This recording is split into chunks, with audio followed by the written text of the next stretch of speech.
This is a story about a world obsessed with stuff. It's a story about a system in crisis. We're trashing the planet, we're trashing each other, and we're not even having fun. The good thing is that when we start to understand the system, we start to see lots of places to step in and turn these problems into solutions.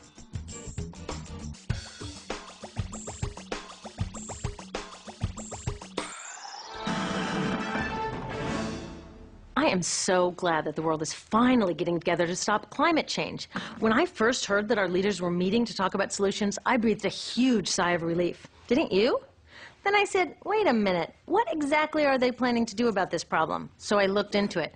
And I gotta tell you, not all the solutions they're working on are what I'd call solutions.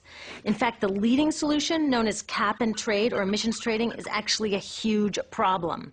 Now, I know this is the last thing you want to hear, but the future of our planet is at stake, so we gotta take the time to understand what's going on here.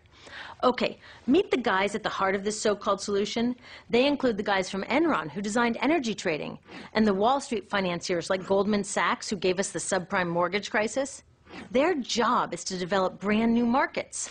They stake their claims, and then when everyone and their grandmother wants in, they make off with huge amounts of money as the market becomes a giant bubble and bursts. Well, their latest bubble just burst, and now they have a new idea for a market: trading carbon pollution. They're about to develop a new $3 trillion bubble.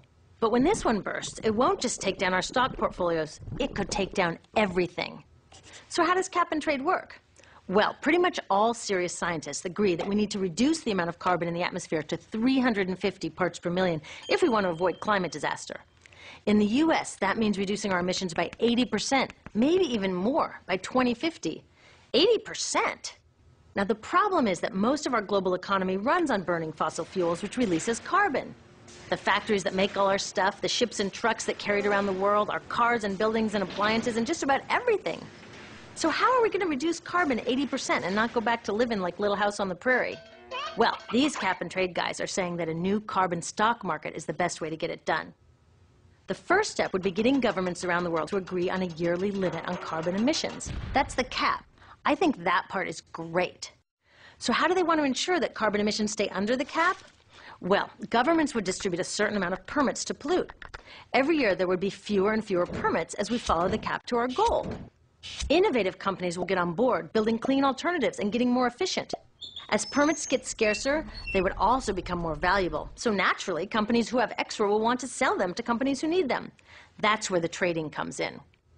The logic is that as long as we stay under the cap, it doesn't matter who pollutes and who innovates.